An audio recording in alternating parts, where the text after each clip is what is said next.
Este é o programa Debate Brasil e eu sou o Paulo Passarinho. Hoje vamos conversar sobre um tema candente nesse momento na sociedade brasileira, a dita reforma política. Para tanto, vamos contar com a colaboração do professor Jairo Nicolau, professor de Ciência Política da Universidade Federal do Rio de Janeiro. Jairo Nicolau, muito obrigado pelo convite que você aceitou e principalmente por essa disposição de conversar conosco a respeito de um tema tão relevante, tão polêmico, mas que talvez mereça uma reflexão mais aprofundada sobre as razões que levam a uma certa exaustão com os processos políticos de representação, não somente aqui no Brasil, me parece. Você é um estudioso da matéria, eu queria que justamente você situasse qual a razão de, em vários países, estarmos observando questionamentos muito abertos com o sistema de representação e, principalmente, com muita insatisfação com o padrão de representação que nós temos. Aqui no Brasil, o exemplo é gritante. Tivemos já manifestações muito massivas em 2013, voltamos a ter manifestações esse ano e sempre essa questão do questionamento ao padrão de representação está presente. Por que isso? É uma ótima questão para a gente começar a nossa conversa. Na verdade, quem acompanha o noticiário de outros países, né, viu aí nesses últimos 4, 5 anos uma onda de manifestações em muitos países, em muitas cidades do mundo, e que entre elas acho que há um aspecto em comum que é uma rejeição à democracia tradicional. Eu acho que se a gente pudesse usar assim, um termo para resumir esse momento, talvez apontar na crise dos partidos, não é isso? Os partidos são organizações que foram inventadas, vamos dizer assim, como unidades centrais da vida democrática moderna, tem um pouco mais de um século, né? Na Europa, isso depois se expandiu para os Estados Unidos, para as democracias recentes, depois da guerra, agora nessa última onda de transição de regimes autoritários. Então, no mundo inteiro, os partidos têm uma centralidade.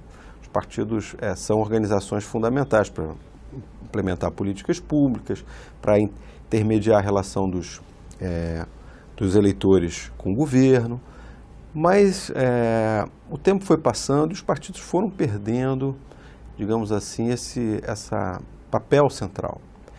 Por uma série de razões, né? Porque outras organizações apareceram em cena, né, como os novos movimentos sociais na Europa, movimento pacifista, movimento feminista, porque agora, nesse ciclo mais recente, a internet gerou uma outra forma de ativismo, de comunicação entre as pessoas. Para te dar um exemplo, o Partido Trabalhista inglês tinha, no começo da década de 70, 3 milhões de filiados. Atualmente ele tem 50 mil. Isso mesmo a população inglesa e o eleitorado aumentando. Há 20, 30 anos atrás, o partido era uma organização fundamental para as pessoas, para organizar as pessoas, e deixou de ser, né? Então, eu acho que muito dessa crise que a gente tem assistido e a incapacidade dos partidos dialogarem com as sociedades, né? A gente viu isso na Espanha agora, do nada, de repente aparecem 2 partidos que já ocupam, somados, 40% das preferências dos eleitores na eleição. A gente viu isso agora na eleição britânica, né? Partidos novos ocupando um espaço assim, em países que tradicionalmente votavam em partidos. O Partido Trabalhista foi criado em 1900, então é um partido que tem 120 anos, né? Quase. E de repente você observa que um partido criado há meses atrás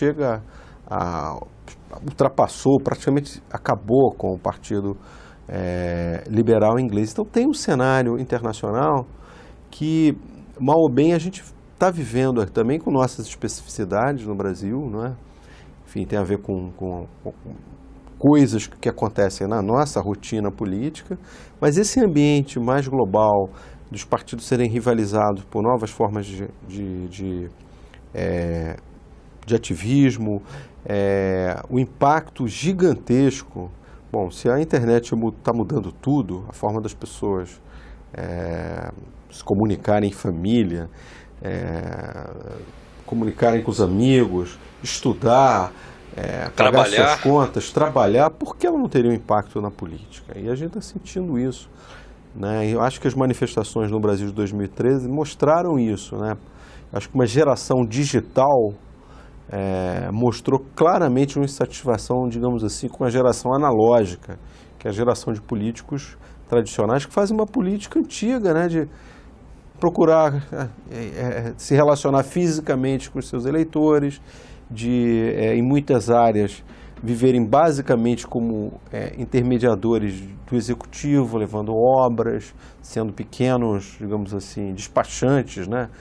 Então, sem contar que no caso do Brasil, acho que uma peça decisiva foram os escândalos sucessivos que foram empurrando a avaliação que as pessoas têm da política como algo negativo, né?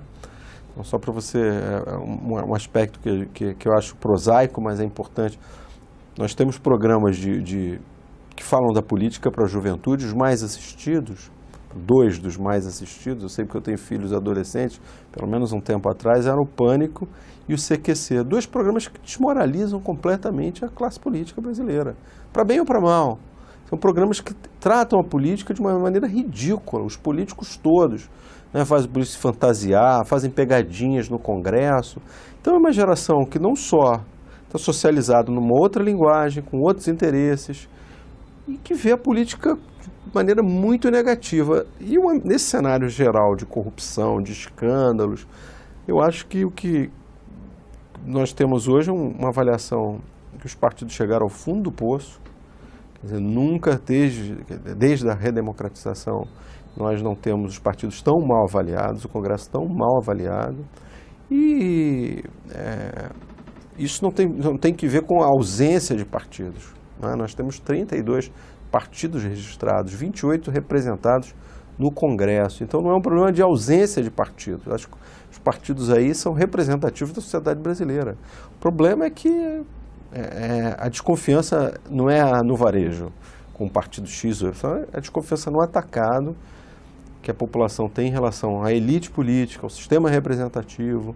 Então a gente está num momento de grande desafio, não é? Eu acho, na democracia brasileira, por conta a sociedade está virando as costas para a política. Isso é ruim também porque pessoas que podiam dedicar o seu tempo, pessoas bem preparadas que podiam ir para a política, estão reforçando isso ao abandonarem a política. Então a política está realmente perdendo vitalidade, perdendo qualidade no Brasil, né? A princípio, pelo que você fala, essa crise da política é uma crise que está muito fundada no instituto partido. Parece que o partido, conforme foi concebido, desde o final do século XIX, parece que está em questionamento, ao menos no Ocidente. Você acredita que nós deveremos evoluir para uma situação de um questionamento cada vez maior desses partidos? Ou você já vê algum tipo de mudança no interior dos partidos? E aqui não me refiro apenas ao Brasil.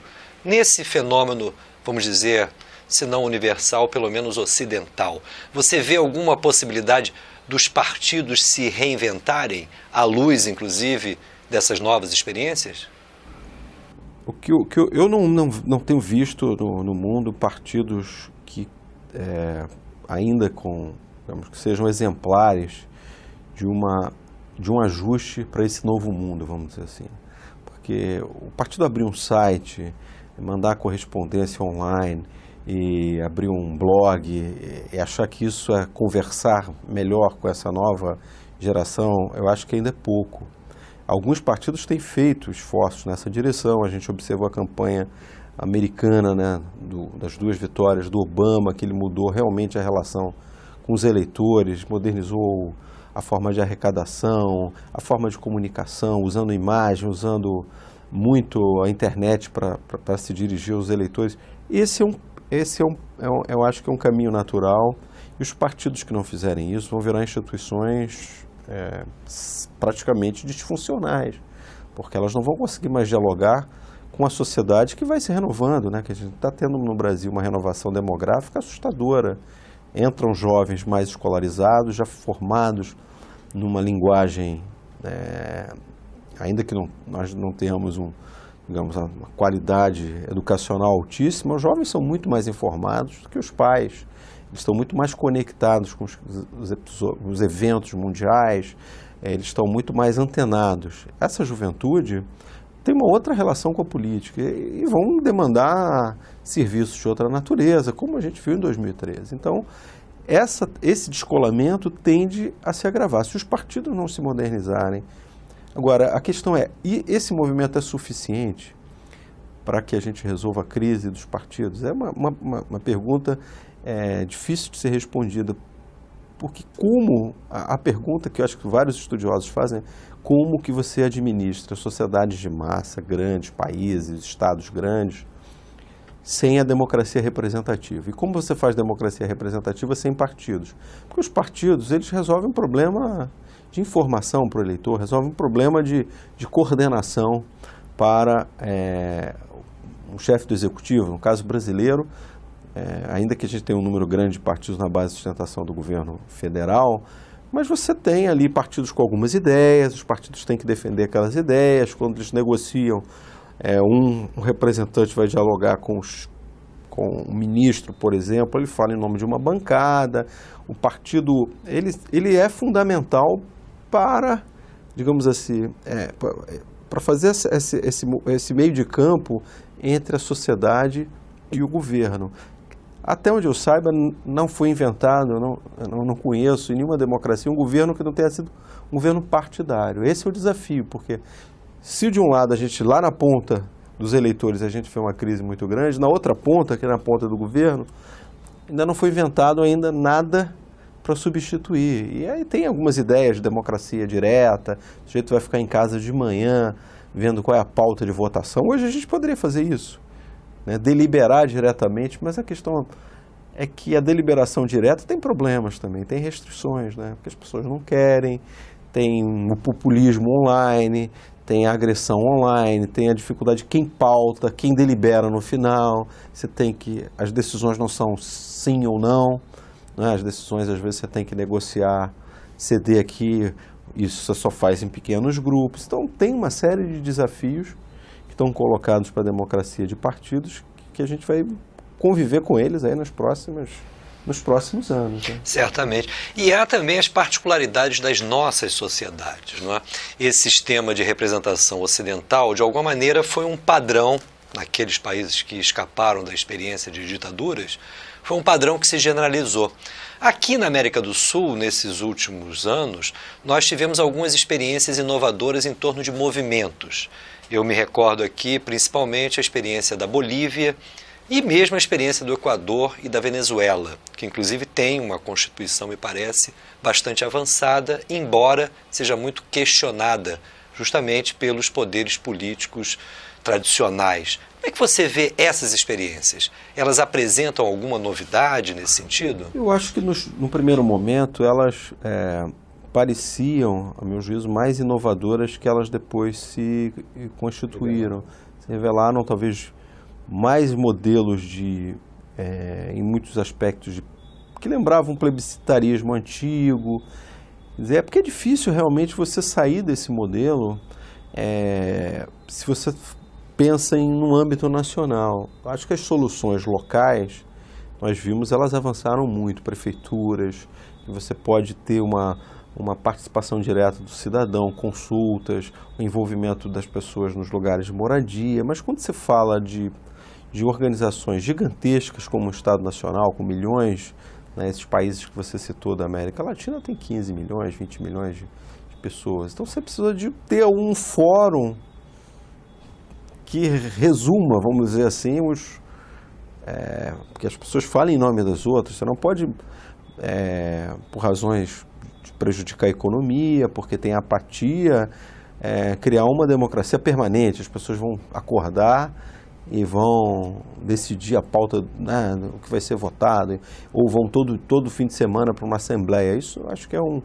pelo menos historicamente, nós não conhecemos, salvo em períodos assim de movimentos sociais fortes, movimentos insurrecionais, mas não é a prática rotineira das democracias, o envolvimento acentuado das pessoas. Aqui no Brasil nós vimos isso. Quem teve a alegria de viver a transição do regime autoritário para a democracia viu aquela explosão participativa mas que tinha a ver com isso, com uma demanda ali um pouco reprimida, pelo desejo das pessoas poderem, enfim, participar em associações, criarem grupos. Isso foi de uma vitalidade, uma coisa, e aconteceu em outros regimes autoritários, quando da passagem para as democracias. Mas no caso brasileiro, isso depois refluiu, porque a vida tem que continuar, né? As pessoas têm que trabalhar e podem militar, quem não é profissional, só à noite, no fim de semana. Muita gente depois, enfim, assumiu atividades outras que concorriam. Então, é difícil imaginar, e no caso desses países da América Latina, tem muita vitalidade na fundação desses processos, mas hoje a minha impressão é que muitos deles acabaram seguindo, se inspirando no modelo de criar uma Constituição, de criar partidos de novo, ainda que sejam partidos com formato diferente, são partidos. Na hora que organiza o governo, você tem que fazer coalizão, então é com partido. Então, no final, esses modelos acho que envelheceram muito rápido, né? A grande questão, e você chamou a atenção, é que depois de momentos de efervescência, a gente sempre tem uma espécie de refluxo, né? Ou seja, o grande desafio, talvez, desses processos que pretendam manter viva a chama da participação popular é justamente o desafio da sua institucionalização. Não é? Como que no dia a dia você pode fincar as bases para uma participação que seja adequada por parte da população e, ao mesmo tempo, mantenha a qualidade do processo decisório. Não é? As experiências aqui da América do Sul, acho que ainda são muito recentes, talvez, e obedecem a desafios muito particulares. Não é? É muito difícil a gente pensar hoje, por exemplo, na situação da Bolívia, um país muito dividido, inclusive pela questão da formação dos seus povos, e, ao mesmo tempo, pensar numa institucionalização já dentro de um determinado parâmetro que nos pudesse dar segurança, né, para o futuro. Mas são experiências que me parecem importantes de serem lembradas nesse momento, quando o questionamento é muito forte aqui dentro, né? Nós temos agora uma presidência da Câmara muito ativa e que justamente recolocou de uma maneira muito incisiva a questão da reforma política. Eu quero comentar isso com você, mas faremos isso no próximo bloco. Teremos um breve intervalo agora e dentro de instantes estaremos de volta aqui com a conversa com o cientista político Jairo Nicolau aqui no programa Debate Brasil. Dentro de instantes estaremos de volta.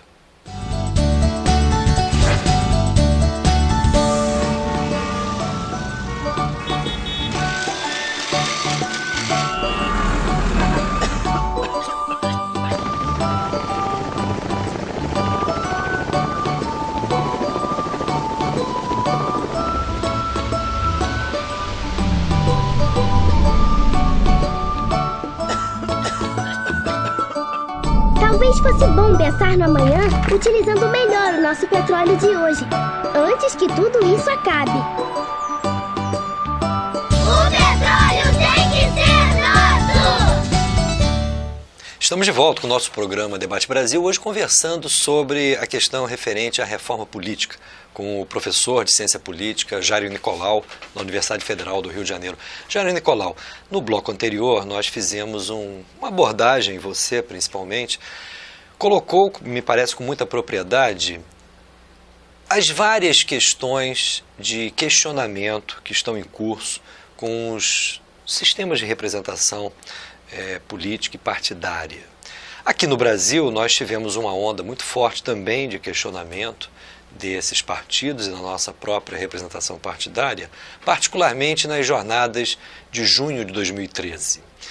Mas o atual presidente da Câmara resolveu assumir essa questão e encaminhar uma certa proposta de reforma política, ou pelo menos uma intenção de uma mudança nas regras eleitorais, podemos assim dizer. Mas parece que para muitos a emenda pode ser pior que o soneto. Eu gostaria que você colocasse em linhas gerais, especialmente em torno da questão do sistema eleitoral e do financiamento das campanhas, como que você vê esse nosso atual desafio e a intenção do presidente Eduardo Cunha, da Câmara, em levar à frente, de forma muito rápida, um processo de mudança das regras que orientam as nossas eleições e o funcionamento dos partidos. Talvez valha a pena a gente começar fazendo um retrospecto rápido do debate sobre reforma política, que é um debate que está em pauta com maior ou menor intensidade desde o começo da década de 90, por incrível que pareça. São 2 décadas em que se fala da necessidade do Brasil fazer uma reforma política e até com alguns clichês, que uma época se falava que a reforma política era a mãe das reformas, coisas desse tipo.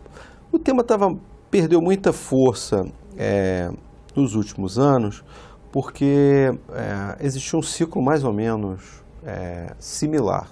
Começava uma legislatura nova na Câmara dos Deputados, montava-se uma comissão. Isso aconteceu pelo menos 3 vezes, quer dizer, desde o final dos anos 90 até recentemente. Essa comissão especial de reforma política juntava especialistas, convidava as pessoas, chamava entidades da sociedade civil, presidentes de partido, depois o relator fazia um projeto e o destino desse projeto em geral era ser esquecido. Então era um esforço grande para não se produzir nada. Isso foi dando a impressão das pessoas que esse tema estava morto. E eu também, como estudioso desse assunto, depois do último esforço em 2011, feito pela comissão que foi relatada pelo deputado Fontana. Henrique Fontana, do PT do Rio Grande do Sul. Isso, ele fez um trabalho muito bacana, mas aquilo ali, eu tive a oportunidade de, na Câmara, em mais de uma comissão, como depoente. Nessa comissão especial que o deputado Fontana relatou, eu percebi claramente um certo tédio, acho que eu posso dizer assim, dos deputados, uma descrença que aquilo ali ia levar a algum lugar, e o assunto estava, digamos, adormecido. A razão disso, me perdoe te interromper, são divergências em torno dos caminhos de uma mudança? Eu acho que há 2 problemas. Um é que o termo reforma política, ele, ainda que tenha caído no gosto da opinião pública, ele sirva como um atalho para falar de mudanças no sistema representativo, ele é muito impreciso. Então, reforma política é mais ou menos o que cada ator acha que é reforma política. Então, uns colocam voto obrigatório, outros querem colocar o parlamentarismo, outros o voto distrital. Então, depende quase da cabeça de cada um. Então, esse é o primeiro problema. O segundo problema é que há uma insatisfação difusa quando você conversa com os deputados. Isso é muito interessante, porque eles têm uma visão muito pessimista da política. Do sistema político, da forma como eles são eleitos, da forma que as campanhas são feitas no Brasil, que são caras, que eles têm que fazer negócios mais ou menos escusos, né? com vereadores para montar as chapas. E sempre tem um lado sombrio que é relatado, uma visão muito pessimista com relação ao nosso sistema. Mas quando se fala numa alternativa, aí não há nenhuma convergência. Não há nenhuma convergência. Então, na ausência de uma proposta, por exemplo, sistema eleitoral que substitua o nosso, aí fica-se com o nosso. Então, esse processo se repetiu. Mas esse tema foi recolocado na ordem do dia e esse é quase que um paradoxo, né? Porque quem trouxe esse tema foi a presidente Dilma. Depois das jornadas de junho, e curiosamente para mim, ela, em relação aos temas que apareceram, né, e poucos eram naquele momento, o tema de reforma política. As pessoas estavam falando, basicamente, além de criticar alguns políticos em especial, alguns governantes, os temas eram temas, né, que depois se convencionou chamar de mobilidade urbana, transporte, qualidade dos serviços, mais isso do que propriamente de reformar a política. Havia uma insatisfação ali, mas não era nada que se falasse em reforma política. A presidente Dilma propôs como reação a um plebiscito, depois virou um referendo, não era uma mini constituinte, depois virou... Era uma Assembleia Constituinte exclusiva. Foi né? muito não durou nem 24 horas. Aquilo foi muito criticado, depois passou por um referendo, depois um plebiscito, depois virou uma comissão. Mais uma comissão dessas, né? Curiosamente, na mesma legislatura que o deputado Fontana tinha feito uma comissão, se montou uma última comissão que fez um trabalho, acho que era mais para prestar uma conta à sociedade, às demandas da presidência, do que propriamente, porque o projeto era muito confuso, muito ruim, eu poderia dizer. Bom, o tema reapareceu na campanha da presidente Dilma com muita força. Ao longo da campanha, ela falou várias vezes na necessidade de uma reforma política e ela falou no discurso de posse, tanto no Congresso quanto lá no parlatório. Eu sei porque esse tema é um tema que eu acompanho, então ela falou, eu registro, ela falou. E salvo engano da minha parte, ela aí nesse momento, ela já mencionava inclusive essa proposta que é encabeçada por um conjunto de entidades da sociedade civil à frente à CNBB e OAB, né? Chamada de Coalizão Democrática. Isso, eu diria, eu acho que a presidente, como não é uma especialista nesse assunto, ela não tem uma vida parlamentar, então talvez por isso ela nunca explorou muitos detalhes, também falava numa reforma ampla e dizia que o Congresso que ia tocar. O problema é que a base de sustentação, o PT, os partidos que poderiam orientar uma reforma na direção que ela apontava, perderam espaço na Câmara. Se enfraqueceram muito, né? A começar pelo próprio PT, não é? Tanto pelas urnas quanto pelo próprio jogo de correlação de forças da Câmara que saiu, não é? E a ascensão do deputado Eduardo Cunha, o seu grupo. O fato é que hoje nós temos uma comissão, digamos, que num primeiro momento repetiu o modelo, né, de coletar as opiniões da sociedade e vota nessa semana um relatório final, que a gente não sabe muito bem, mas eu diria que assim, no atacado, em termos amplos, eu acho que ele não enfrenta as grandes questões, né, que é o financiamento de campanha, e nem dá uma boa solução para os problemas que o nosso sistema eleitoral apresenta. Pelo menos nesse momento em que nós vimos digamos, o relatório inicial, né, que saiu na semana passada. Essa semana a Comissão de Reforma Política vai votar em plenário o relatório final e na semana que vem vai a plenário. Então, assim, a minha impressão é que está tudo acontecendo de maneira muito atabalhoada, sem um debate. Há um grupo dominante que está, digamos assim, fazendo essa reforma acontecer e não há nenhuma proposta capaz de rivalizar minimamente com esta que está se armando. O PT hoje está muito enfraquecido, a agenda do PT hoje perdeu, que seria a lista fechada e financiamento público exclusivo. O próprio PT já abriu mão dessa agenda. Não? Parece que convergiu a proposta do PSDB, não é? Que na verdade não é do PSDB, não é? É uma ideia de fazer um sistema misto. Que mantenha, digamos assim, a moldura proporcional. O problema é que não dá mais tempo. A meu juízo não dá mais tempo. Se o presidente da Câmara decidiu que esse tema será votado na semana que vem, ele anunciou isso em mais de um fórum, terça, quarta e quinta, e indagado sobre a urgência, ele disse, não, vai ter que sair, o que sair, saiu. Quer dizer, realmente não há uma grande preocupação com grandes temas, melhorar a qualidade da representação, como fortalecer os partidos, o que, a meu juízo, são os temas centrais de uma reforma política. Seria dar um pouco mais de peso aos partidos, que ainda que a gente já conversou sobre isso, os partidos já não estão muito bem, mas os nossos estão muito piores, né? Porque a gente tem uma legislação, tem um sistema eleitoral que não ajuda os partidos políticos. Então a gente pode melhorar um pouquinho, eu acho que uma reforma política teria que ir por aí. E o financiamento de campanha também, esse sistema, quer dizer, a ideia dominante hoje é constitucionalizar a doação de empresas. Ainda que com limites, não é isso? Mas os limites, o problema é a natureza da intervenção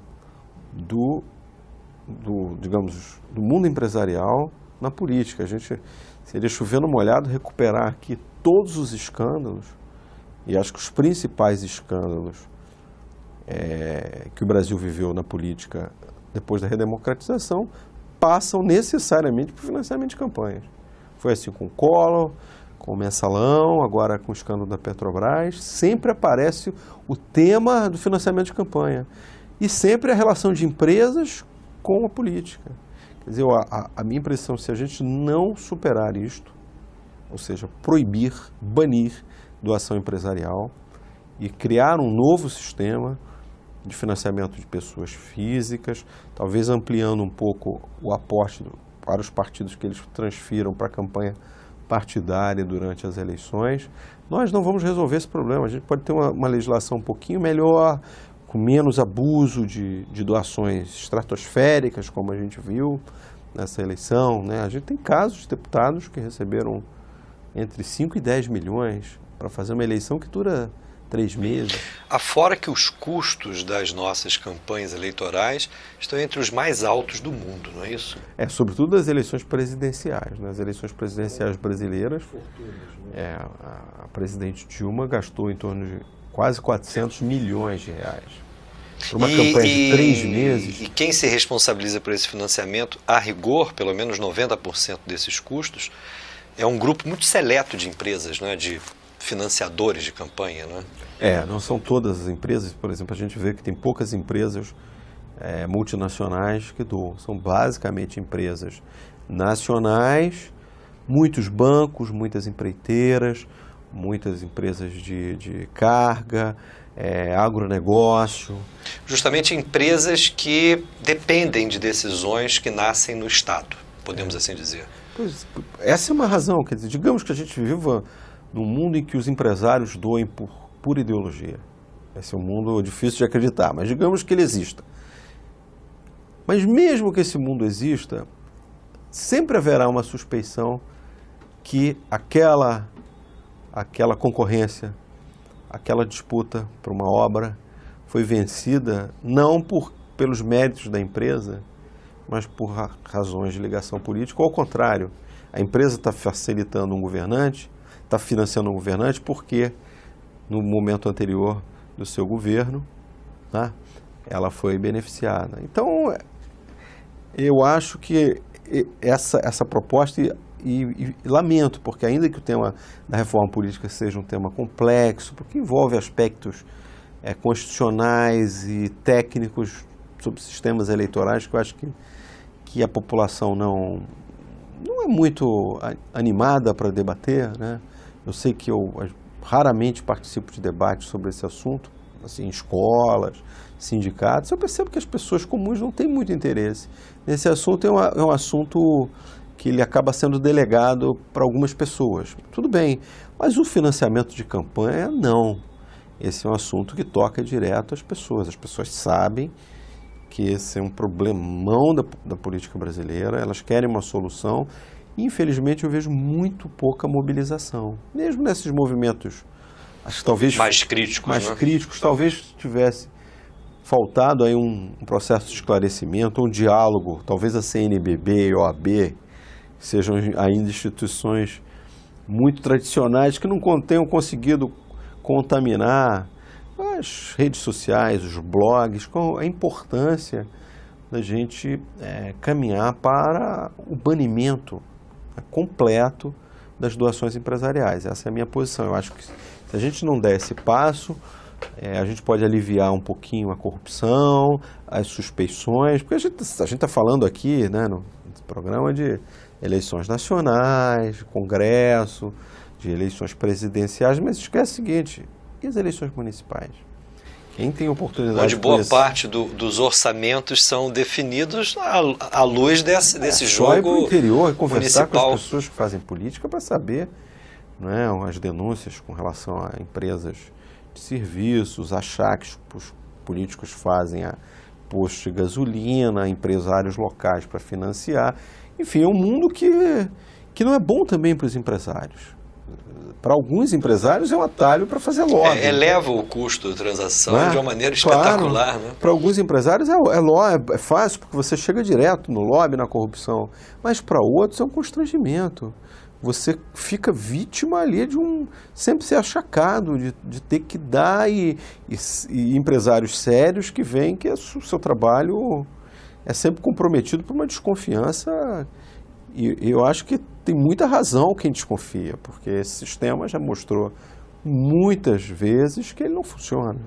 Então, por tudo isso, agora acho lamentável que esse tema não tenha recebido um pouco mais de atenção.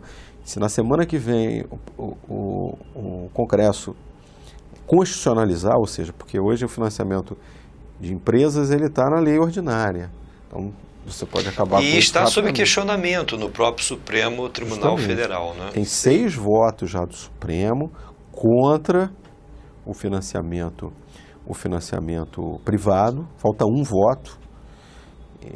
Quer dizer, o voto é o seguinte: há uma interpretação, a gente pode até discutir as bases dessa decisão, mas o Supremo considera que empresas doarem para a campanha é inconstitucional. E se isso acontecer, as empresas vão ter que parar de doar. A reação do Congresso terá que ser rápida, constitucionalizar. Se ele defende e é a posição dominante hoje no Congresso, você coloca no texto da Constituição brasileira que empresas podem doar. Quer dizer, para mim isso vai ser um retrocesso completo. Agora, possivelmente, caso tenhamos esse retrocesso, como você caracteriza, nós teremos uma demanda junto ao próprio Supremo Tribunal Federal sobre a inconstitucionalidade de uma medida dessa natureza, não é? Afinal, empresas não votam, não é? Esse é o ponto. Eles não podem sustentar o processo político como vem sustentando e tendo como característica principal, me parece, a captura de toda a vida política, partidária e parlamentar pelos interesses dessas empresas que financiam campanha. Então esse é um ponto grave. As empresas geram uma assimetria na competição muito severa, porque elas não doam, elas doam para alguns políticos, elas investem, não é? Elas investem, e pequenos partidos doutrinários, com ideias boas, eles ficam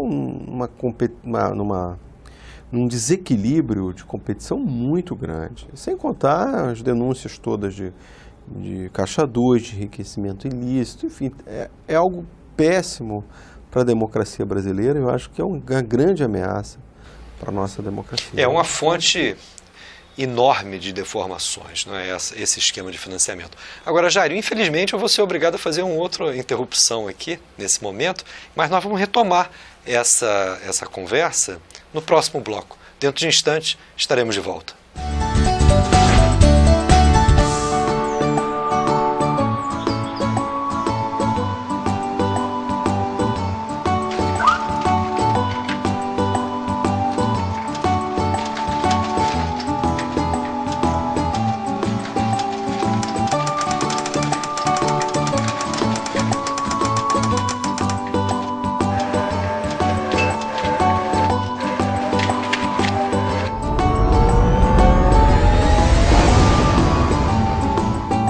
Não devemos oferecer recursos mais humanos aos nossos aposentados? O petróleo tem que ser nosso! Voltamos aqui com o nosso programa Debate Brasil, hoje conversando com o professor Jairo Nicolau, da Universidade Federal do Rio de Janeiro, professor de Ciência Política, sobre o tema da reforma política. Jairo, no bloco anterior, nós mencionávamos os equívocos e todas as deformações que são geradas por conta do chamado financiamento empresarial das campanhas. A alternativa que se colocou em determinado momento foi do financiamento público, exclusivo. Outras propostas apontavam, além do financiamento público, a possibilidade das doações, num valor limitado, por pessoa física, pelo eleitor. Há, inclusive, uma proposta que coloca, me parece, um teto de R$700, por exemplo, para esse tipo de financiamento, que não deixa de ser privado, mas individual, vinculado ao eleitor. Há muitas dúvidas também, em meio à insatisfação com a política, com o fato de parte dos nossos impostos serem utilizados para o financiamento de campanhas eleitorais. Essa seria uma alternativa viável, mas, ao mesmo tempo, observamos também esse tipo de crítica. Como é que você vê esse problema? O tema do financiamento público apareceu com muita força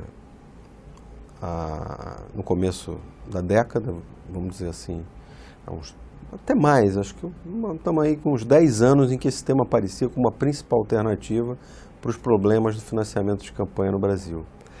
Eu acho que hoje é inviável, quer dizer, politicamente é inviável, porque hoje você justificar para a sociedade que você vai tirar 2 bilhões por ano do orçamento para financiar políticos, um sistema em que você já tem o financiamento, as deduções por causa do horário eleitoral na faixa aí de uns 500 milhões por ano.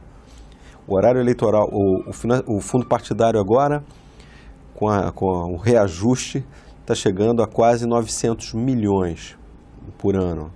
Então, já há um aporte estatal indireto ou direto para os partidos e para a política, sem contar o volume de assessores, consultores, pessoas que vivem da política, remunerados nas assembleias, nas prefeituras. Então, quer dizer, há um sistema estatal de favorecimento e de apoio aos partidos no Brasil que é, digamos, incomum em outras democracias. Essa proposta hoje não tem viabilidade na Câmara, é a avaliação de todos os políticos, mesmo quem defendia essa proposta, por conta do clima, né, de repulsa a essa solução. Então, o que se coloca no lugar?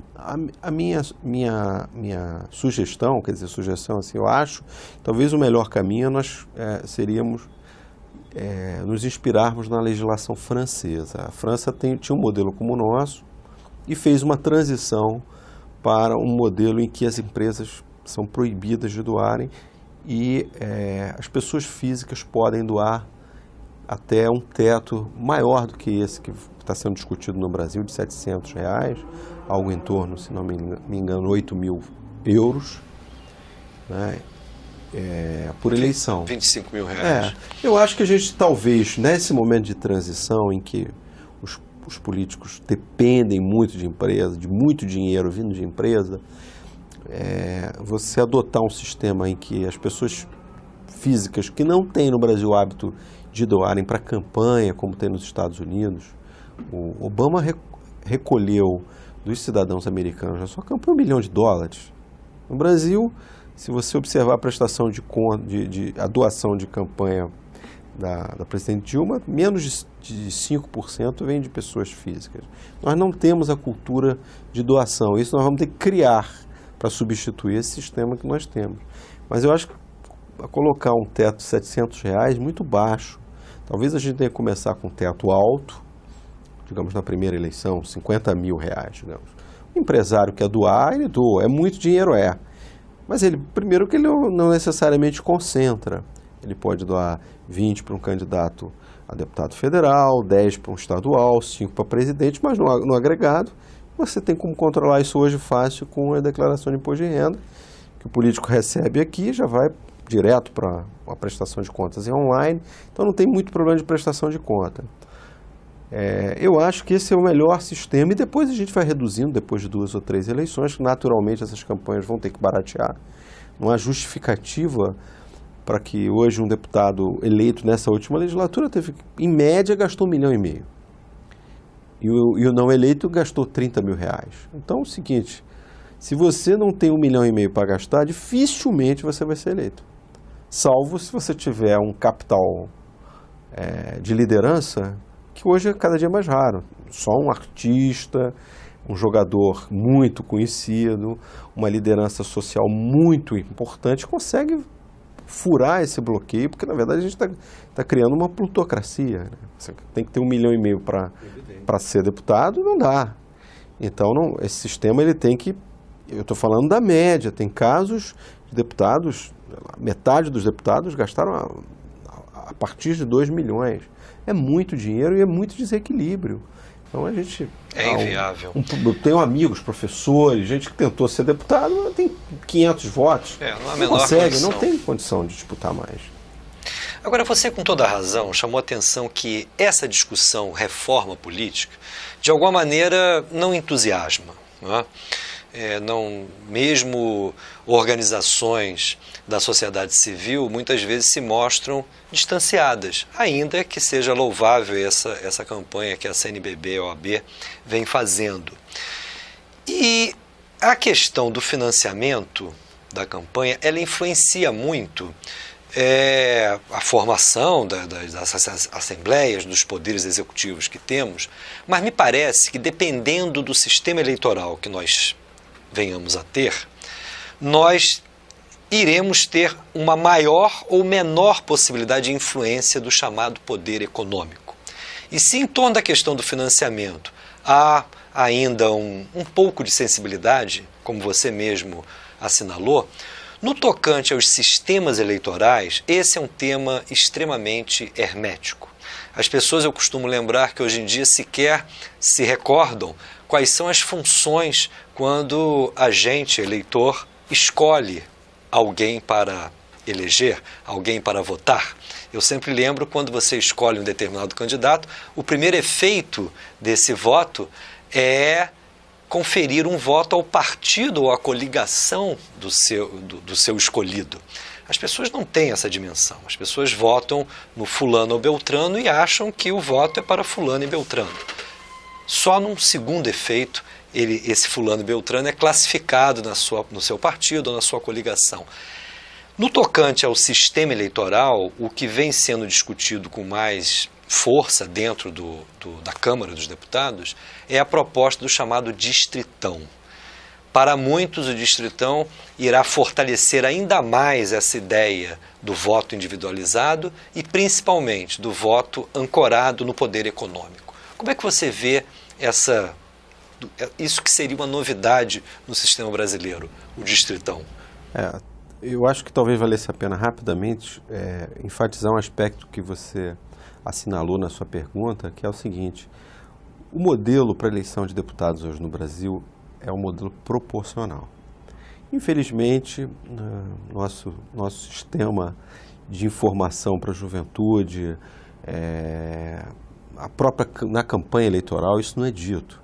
Né? Nós temos o hábito já de muito tempo de cultivar a ideia que nós votamos em nomes, não é? Por isso essa indignação, porque quando um candidato tem uma votação muito acentuada e leva na mesma chapa nomes pouco votados, isso parece ser um problema muito grave, mas não é um problema, porque o nosso sistema, como ele é proporcional, é fácil de explicar, não é?